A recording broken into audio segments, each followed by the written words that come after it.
Hi, everybody, and welcome back to Mark Overanalyzes Film. I am very excited to be back because I love doing this, and also because today I will be discussing Star Wars Episode 5 The Empire Strikes Back. I don't know if I've mentioned this before, but I happen to love Star Wars, and The Empire Strikes Back is surely the best Star Wars film. At least that's what I think. The Empire Strikes Back seems to have had George Lucas very much all over it, but it was directed by Irvin Kershner and written by Lawrence Kasdan and Lee Brackett. Quick note on this, Lee Brackett wrote the first draft before she died, and then Kasdan was hired for the later drafts. So I want to say at this point that I'm looking to do something a little bit different here, or perhaps a little bit extra. As far as I'm concerned, The Empire Strikes Back is the absolute heart of Star Wars, or at least of what the original trilogy of Star Wars really means. So I'm going to use Empire Strikes Back as a touchstone or a kind of reference point to compare and contrast Episode 8, The Last Jedi. I'm choosing The Last Jedi as it's the middle film of the new trilogy, but also because I think it's a really frustrating film. There are moments of greatness in it, but also moments where it just face plants, in my view.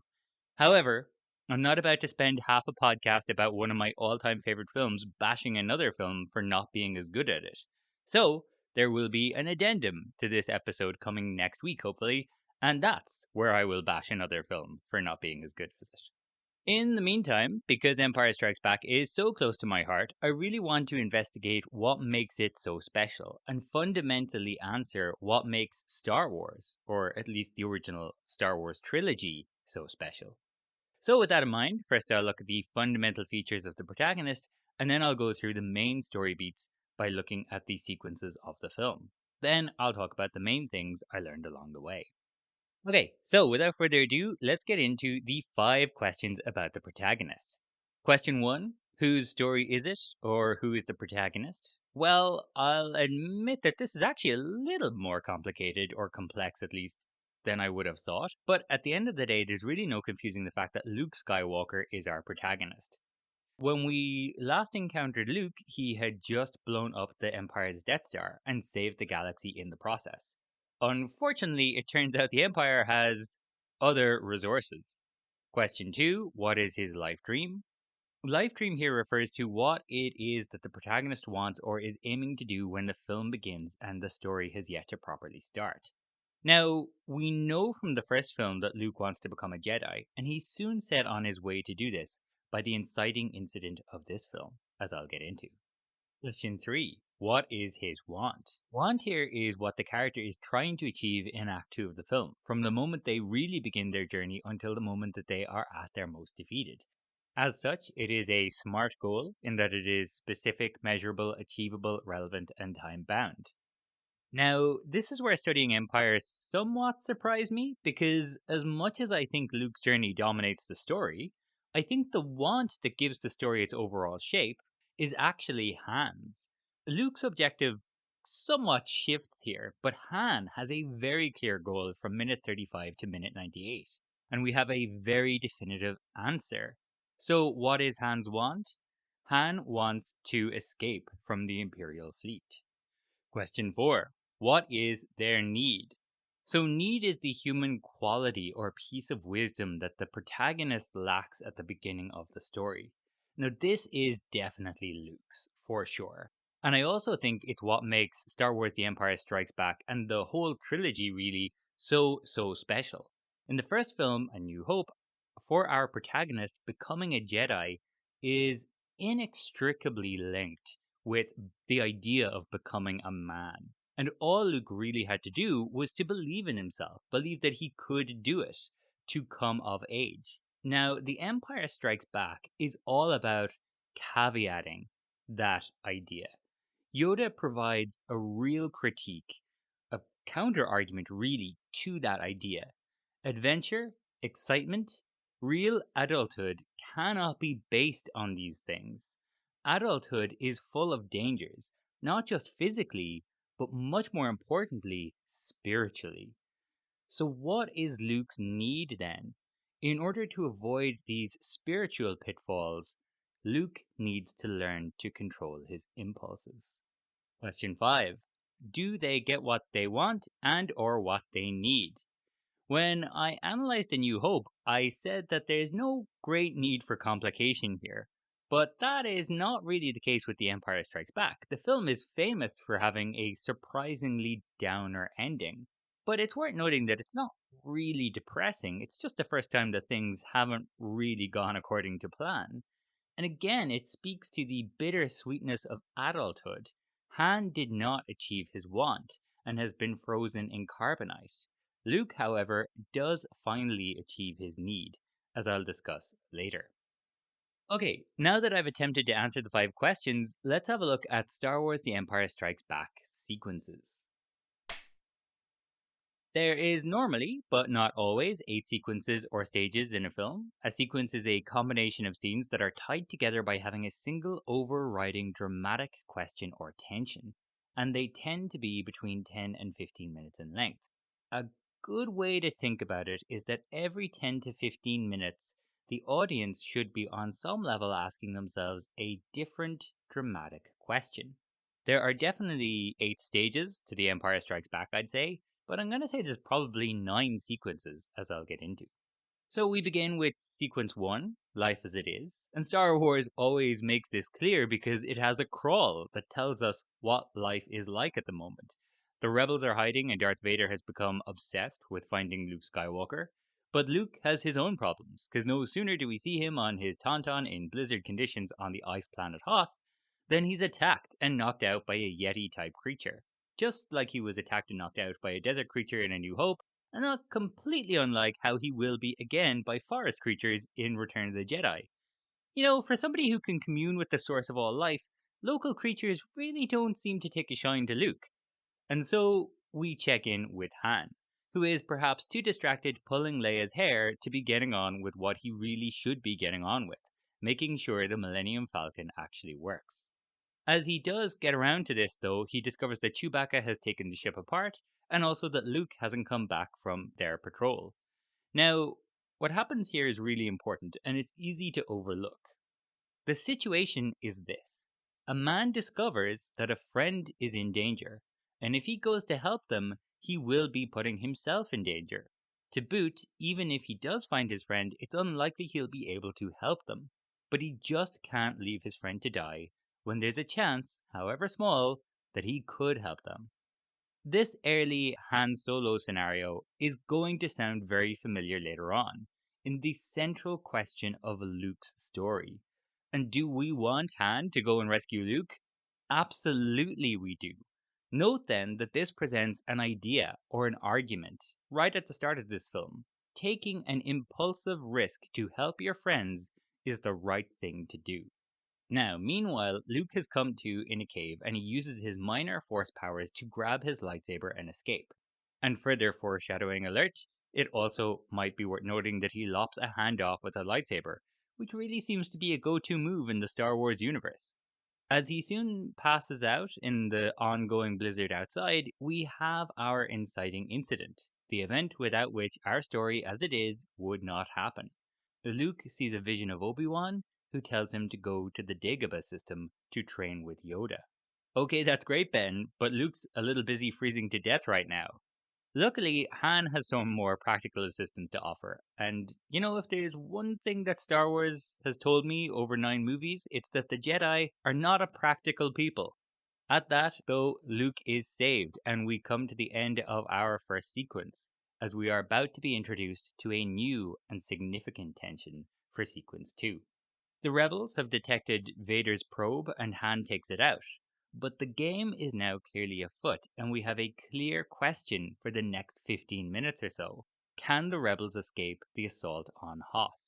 This sequence is really exciting. You have the introduction of the AT-ATs, or AT-ATs, I'm not sure which, the iconic tow cable shot, Han and Leia trying to escape the base. But before all that, there's some things here that are easy to miss. First of all, Han and Luke have their last scene together until Return of the Jedi. In the script, as they walk away preparing for the battle to come, it says, Han glances up and the two exchange a silent communication, each wishing the other safety, happiness, many things, all difficult to verbalize. It's a small moment, but the whole story of all of the original trilogy really rests on this friendship. The other thing is in Luke's next scene. As he hops into his snowspeeder, his gunner, Dak, declares, "Right now I feel like I could take on the whole Empire myself." And Luke, almost introspectively, responds, "I know what you mean."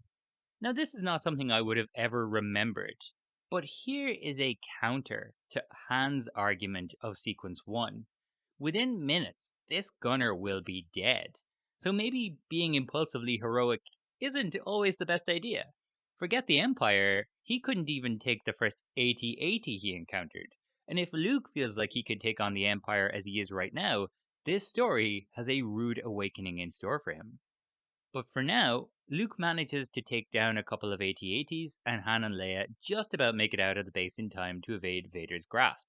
As everyone flees the planet and their stasis, we wonder what comes next. And so we end our Act 1 and we enter Act 2. Act 2 begins with Sequence 3, the first attempts to solve the problem. Now, there's a few things I want to say about Act 2 and its sequences here. For one thing, I've decided for my own analysis that Act 2 is defined by Han's want because it feels like, well, where the real tension is.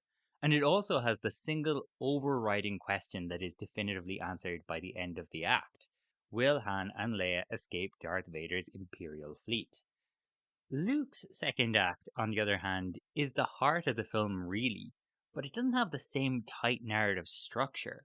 For example, if you had to say what Luke's want is here, it's surely to do his Jedi training, but that gives way to the desire to help his friends pretty early on. But each of the sequences of Act 2, as I will discuss, have a clear change of question or tension for both Han and Leia and Luke.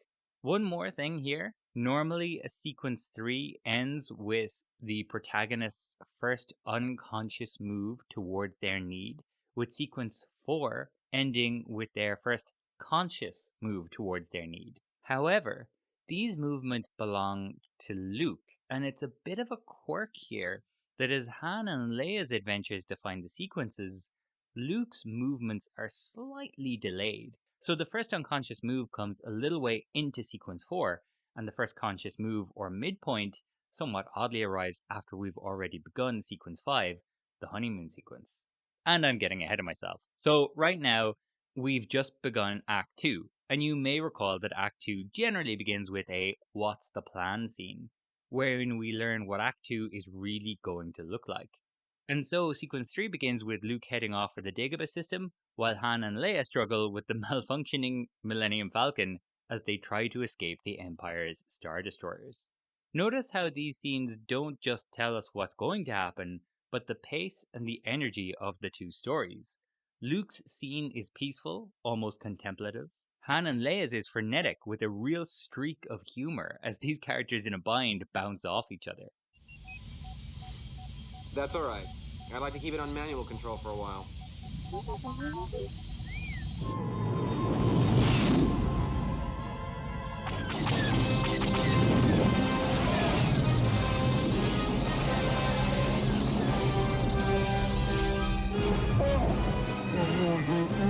I saw him. Saw what? Star Destroyers, two of them coming right at us. Sir, might I Shut him suggest- up or shut him down. This is what makes up both Sequence 3 and the entirety of Act 2 of The Empire Strikes Back. Now, both our A and B plots here have tensions, you could say. I'm inclined to say the central tension of Sequence 3 is, can Han and Leia find a way to evade the Imperial fleet? I mean, you could talk me into it being, will Luke arrive safely at Dagobah? But it just doesn't feel that well defined for me. It doesn't feel that tense. Anyways, Han decides to fly through an asteroid field, and after one of those classic chase sequences where all the vehicles following the heroes get destroyed, Han flies into what looks like a cave within one of the asteroids. So it seems like Han and Leia have found a temporary solution at least, so our first tension of Act 2 is answered. But before we move on to the next sequence, we see Luke arriving at Dagobah. Now, you may recall that Sequence 3 is generally characterized in some way by what we often term refusal of the call. the protagonist is having doubts and often wants to return to the safety of the way of being that they had in Act 1.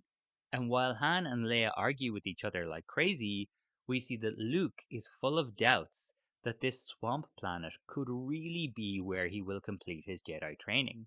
He starts to wonder if maybe he's going crazy. At that, though, we move into sequence 4, the greater attempts to solve the problem. Now, there's a lot that goes on in this sequence. First of all, we're introduced to the Han and Leia tension as the asteroid cave seems to rock a little bit. We wonder some version of the question, will they figure out what's wrong with the asteroid? But before they can get around to that, we first join Luke as he begins to set up camp. And here we have our protagonist's first unconscious move towards his need, as he unwittingly meets Yoda without realizing it. And you can actually hear that Yoda is already teaching him, even while in character. I am wondering, why are you here? I'm looking for someone. Looking? Found someone you have, I would say. Right. Help you I can. Yes. I don't think so. I'm looking for a great warrior. Oh! Great warrior. Oh! Wars not make one great. We're now approaching the midpoint of Star Wars The Empire Strikes Back, which is the midpoint of all of Star Wars, I would add. And so, as they soon finally get the slightest bit of downtime and alone time, Han and Leia have their own mini midpoint, where they finally kiss before C-3PO's their embrace. But also in this sequence, the A and the B plot are firmly intertwined. Before rejoining Luke again, we join Vader as he consults with the Emperor.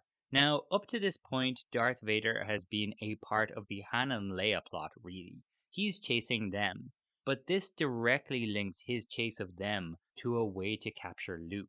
And more than that, we discover that it is Vader's plan not to kill Luke, but to turn him to the dark side.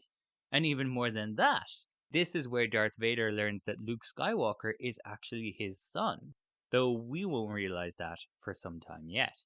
Once we have established this threat that Luke could be turned, we explore that idea with Luke himself. Back at Yoda's hut, he shows anger, impatience, and petulance, childish qualities, it should be noted, as this eccentric seeming swamp creature wastes his time by yakking on and cooking less than delicious looking food. Now, in my analysis of A New Hope, I suggested that Luke's standout quality is that he listens and he believes. That's what allows him to achieve his need in both that film and really in the entire trilogy. But here, Luke has grown impatient and has notably stopped listening. If he stopped and paid attention, he would realize who Yoda really is. Yoda isn't really hiding it. But then, Yoda definitively reveals himself. He tells Obi-Wan that he cannot teach the boy, for he is too angry and impulsive. Now, this is a great and iconic scene, and I'd like to come back later and talk about what makes it and the following Luke and Yoda scenes just so special to my mind. But for now, Han and Leia do figure out what is wrong with their asteroid. They're in the space equivalent of the belly of a whale, the belly of a giant space slug. Gross. Now, they escape, but it's worth noting that we are right around the midpoint, and Han and Leia find themselves in a situation where they think they're safe and have some downtime to fix the hyperdrive, but in actual fact, they've wandered right into a trap set by something much bigger than them. And that's going to sound awfully familiar soon. This story, you might notice, is full of echoes. But Han and Leia do escape the beast, right as they realize what it is, and so our tension, will they figure out what's wrong with the asteroid, is resolved, and we enter sequence 5, the honeymoon sequence. The honeymoon sequence is interesting in The Empire Strikes Back, and is really telling to its overall tone, because while things start to go well for Han and Leia, Vader also makes the move that will eventually pay dividends in hiring bounty hunters. But, much more importantly, Luke now has his midpoint, his first conscious move towards his need. And while he achieves this need, and it is an overall positive, it's kind of bittersweet, and it portends an impending physical and more significantly spiritual danger. Luke begins his training with Yoda. As he finishes for the day, he senses something wrong in a cave nearby. Now, there's a lot to note here. Yoda tells him not to bring his weapons, but Luke brings his weapons anyways. Again, clear foreshadowing. In the cave, Luke is alarmed to find Darth Vader approaching him and decapitates the Dark Lord with his lightsaber. And then Darth Vader's mask explodes to reveal Luke's face underneath. The message is clear. If Luke were to give in to fear and anger, he could just as easily become Darth Vader. It is a stark warning about losing your way. I feel cold. That place is strong. But the dark side of the Force, a domain of evil it is. And you must go. What's in there? Only what you take with you.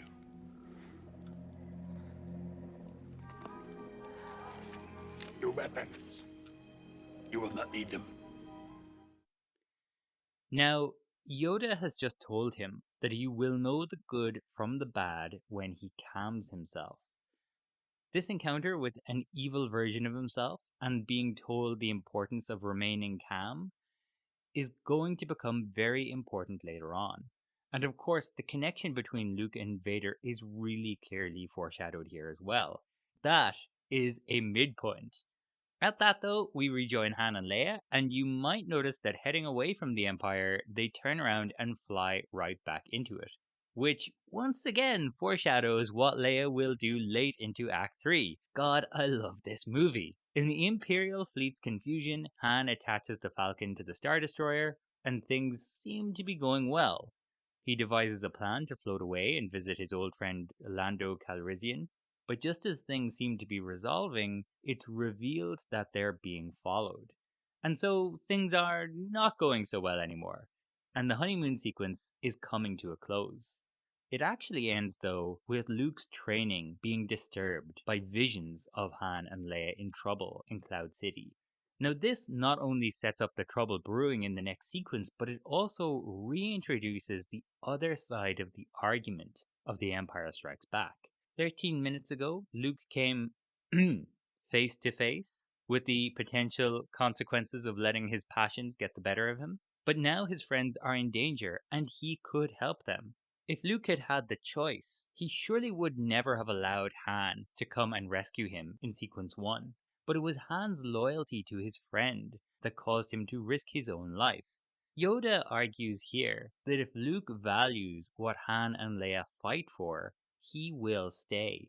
But it would seem inhumanly dispassionate to not try to return that favor, to let his friends die.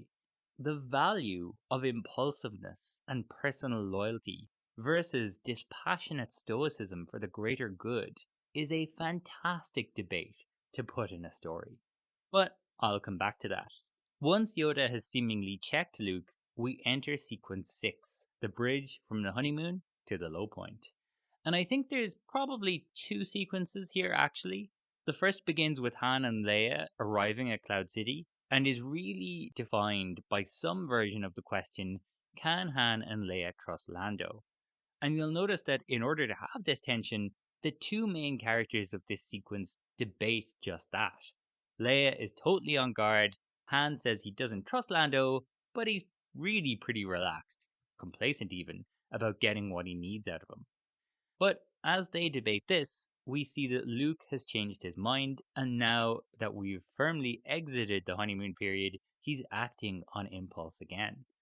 Yoda and Obi-Wan now plead with him to be patient, but Luke feels like he must act and try to save his friends. And again, who could blame him? Please excuse me while I gush for a moment here, but I love this scene. Alec Guinness and Frank Oz as Yoda are great. The sound effects and music are phenomenal. But the visuals and lighting at the exact moment that Yoda reveals that there is another is just the stuff of truly iconic filmmaking. And of course, the scene is the crux of the whole argument. Should Luke be personally loyal and save his friends, or be stoic and finish his training for the greater good? It's just great storytelling. But this is really Han and Leia's sequence, so we return to them as they discover that the answer to the sequence tension of whether Lando can be trusted is a resounding no. So, as Vader reappears in our story now, we've got a new tension, some version of the question, will Han and Leia be killed by Darth Vader? All through this sequence, there's a tension of just what it is that Vader is going to do with our heroes. This is brought up time and again as Vader keeps changing the terms of his agreement with Lando, stringing him along as an unwilling accomplice. It's interesting to note here that Han chides his old friend for only looking out for himself. This is Han Solo, let's not forget. It seems like he's really changed over the course of 2 films. Too bad then that he's about to be frozen in carbonite, a process that might just kill him. As Luke is shown arriving, Han, Leia, C-3PO, and Chewie are all brought into the freezing chamber. Now, why a freezing chamber would look like this, I have no idea, but this is real, genuine, creative visual fantasy. The unusual lighting here also serves a real thematic purpose as well. Han's freezing scene is unforgettable, the low point of this film, and arguably the low point of the whole original trilogy.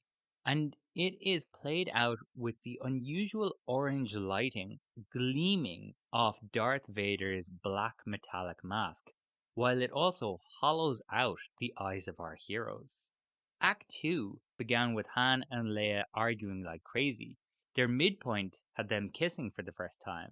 Now, here at the end of Act 2, as Han is about to be lowered to his seemingly inevitable doom, Leia finally admits that she loves him, to which Han has possibly the most iconic response of film history. I love you. I know.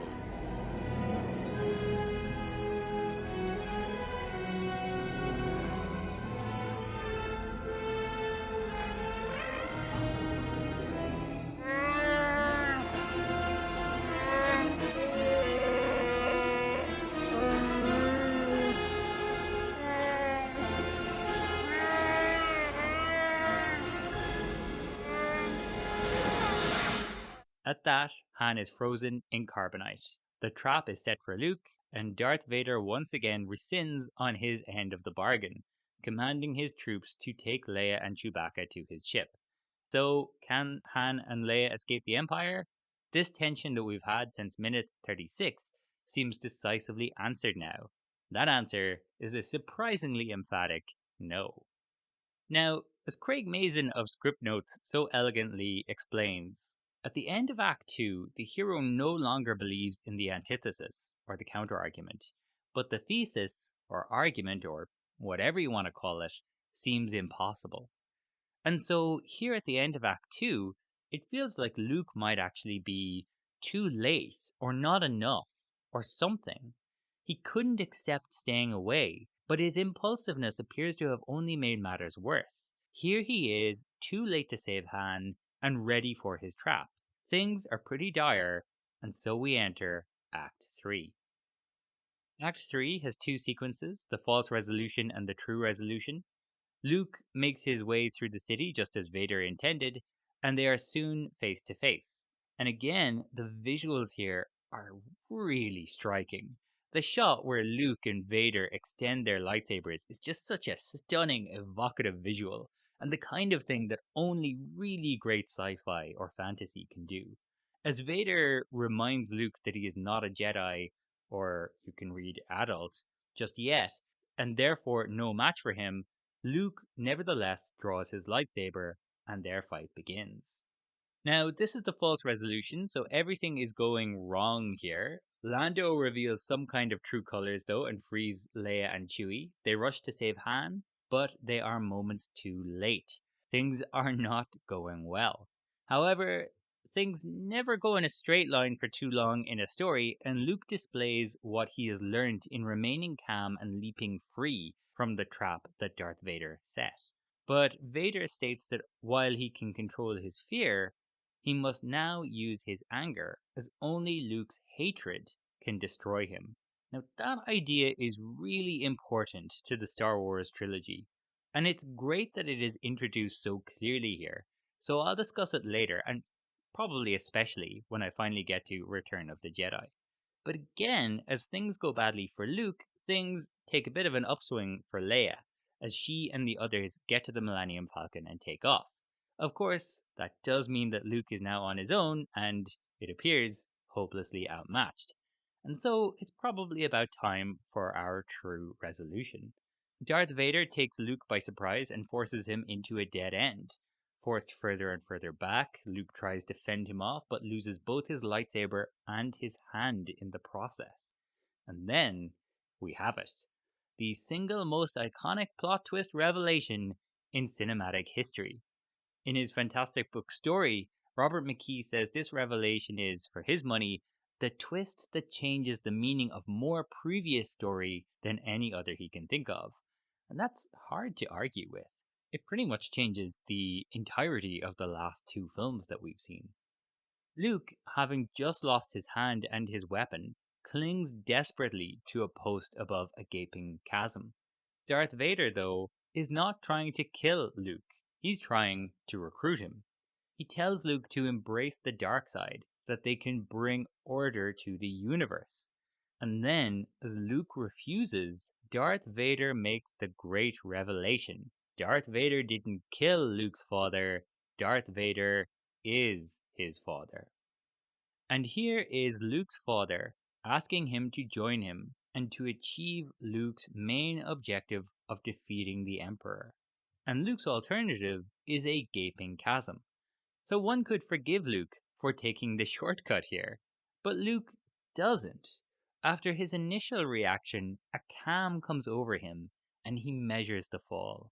Whatever Luke realizes, he realizes something and he lets go. You can destroy the Emperor. He has foreseen this. It is your destiny. Join me, and together we can rule the galaxy as father and son.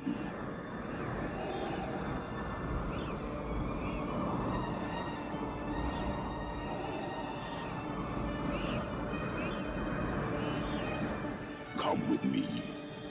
It is the only way.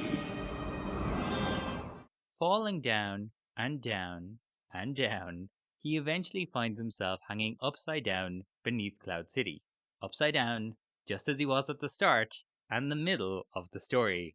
God, I love this film. Luke would appear to be doomed, but again he calms himself. And after he realizes that Obi-Wan can no longer help him, he calls out to Leia. And somehow, Leia hears him. She about turns and heads straight back into Imperial forces once again and saves Luke. Now, I just want to add something quickly. As the Empire chases down Luke and Leia here, Luke asks semi-rhetorically why Obi-Wan didn't tell him the truth about Vader. But approaching his midpoint, Luke was asked by Yoda why he wanted to become a Jedi. And Luke responded that it was because of his father. So perhaps the answer is self-evident then. Anyways, Luke and Leia finally do make their getaway, and the two are soon recovering on a rebel ship. As Chewie and Lando set off to find Han, Luke considers his new metallic hand, and we all wonder what it might signify. The script here describes a new bond between Luke and Leia, as their lives have become darker, more complex, and more bittersweet. You might notice there's a somberness here, but also a kind of stillness, some kind of greater maturity.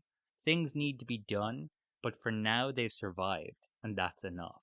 They hold each other as they drift through space into an uncertain future. First of all, what a movie! But I will attempt to gather myself and focus on two things to discuss. Please allow me to begin with the middle. I find Star Wars The Empire Strikes Back fascinating for so many reasons, but among them is that I'm a little obsessed with midpoints, and The Empire Strikes Back is a midpoint. And it also not only has a great midpoint, it has three of them. There are three story strands here: Luke on Dagobah, Darth Vader pursuing Han and Leia in order to get to Luke, and Han and Leia attempting to escape the Imperial fleet. Now, it's really important to note that they are all clearly the same story and they all clearly culminate at the climax of this film. That unity is really important, but they are three strands nonetheless. Quick side note, the way these are used to help each other is great. It really short circuits our ability to tell time passing, for one thing. I mean, how long could Luke really have been on Dagobah? But also, the chase of Han and Leia really creates the tension and energy that allows for these slower, more circumspect Jedi training scenes. And also, Han and Leia's adventure is all about evil literally chasing good, while Luke's adventure is all about the lure of evil. So they really support each other in this way. Anyways, we can see here that in these three plots, there are actually three midpoints, and they serve as midpoints for the characters in The Empire Strikes Back and as midpoints for the characters in the whole trilogy. In the cave, Luke discovers how easily he could turn to the dark side, which will be tested to the nth degree at the end of Return of the Jedi. But just before that, Darth Vader discovers that Luke is actually his son, a midpoint for his plot in this film, but also the midpoint of his own turning from dark to light over the course of the three films. And further, just before that, Han and Leia kiss for the first time, the midpoint of their relationship within the film and of their journey to fully committing to each other at the end of Return of the Jedi. It's a classic example of what John York in his excellent book Into the Woods calls fractal structure. Every story has a beginning, a middle, and an end, but within that beginning, middle, and end, there's also a smaller beginning, middle, and end, and so on. So, to this point, it should be noted that The Empire Strikes Back is not only a midpoint in a trilogy, but a midpoint in a nonology, or a trilogy of trilogies. This might just be a quirk, but I do think it's interesting that the quality of Star Wars feels like it ebbs from Empire Strikes Back. 1 and 9 are probably the worst films. Next on the list are probably 2 and 8, then 3 and 7, then 4 and 6, and then finally, the best is episode 5. Again, maybe it's a quirk, but I do find it an interesting one, and that's at least partly because I regard The Empire Strikes Back as the heart of Star Wars. Now, if I think Star Wars is special, and I do, and I think that The Empire Strikes Back is the heart of Star Wars, and I do, then I really need to figure out what is so special about it. And there's a couple of basic things to say here. First of all, there's an essential sense of the profound in Star Wars. Whether you regard that as manufactured or whatever or not, there's a theory in evolutionary psychology that states that human beings are designed to be spiritual, to believe in something bigger than themselves. And I think that's probably true. Star Wars taps right into that, and never more than here in The Empire Strikes Back, and never more than when Yoda teaches Luke in the middle of the film. There's a pretty explicit reference to the soul here, as Yoda tells Luke, "Luminous beings are we, not this crude matter." Now, Yoda also represents a lot of traditional quote unquote Eastern ideas. He was decades ahead of the mindfulness movement, and he represents the idea of honorable stoicism, and we love him for it. On the other hand, Han represents impulsiveness, risk taking, personally loyal individualism, and we love him for that. And Luke ends up having to choose which to leave behind here. We know basically that Yoda is right, but who wouldn't want Luke to go and save his friends? At the same time, we're told that Luke will bring balance to the Force, and he will, essentially by bringing balance to these two ideas of goodness in Return of the Jedi. So it's interesting to think that really, whether or not Yoda is right or wrong, the important thing is that Yoda has the wisdom that Luke needs to learn. But here, right at the midpoint of this middle film of this middle trilogy, we're shown the potential dire consequences of Luke getting the balance wrong. A New Hope is about good conquering evil, but The Empire Strikes Back both complexifies and, more importantly, internalizes the equation. Could good become evil? And so we see that Luke could lose something much worse than his life. He could lose his soul. And we see that this could happen not just because someone decides to do evil, but perhaps because they decide to do the right thing the wrong way. And the whole film is set up for this. While Luke is trying to learn this, the other plot has evil literally chasing the good. And this leads to the final climax. Darth Vader offers Luke this very opportunity to achieve his goal the wrong way. And Luke, minding what he has learned, resists. This combination of coming of age story, good versus evil parable, and spiritual, soulful underpinning is what Star Wars is really all about. And it all comes together here at the heart and soul of Star Wars: The Empire Strikes Back. The film is a profoundly mythic warning about the lure of evil and the importance and value of goodness at its most essential level. And that's why I think The Empire Strikes Back is so special. This has been Mark Overanalyzes film on Star Wars The Empire Strikes Back. Hopefully, the addendum to compare The Last Jedi will be out next week. In the meantime, if you enjoyed this episode, please do like, rate, follow, recommend, and anything else that's good for this kind of thing. I would really appreciate it. I would love to be able to do this all the time. A special thanks to Mary Kate O'Flanagan, who taught me everything I know about film, including these methods. Thanks for listening, take care of yourselves, and see you soon.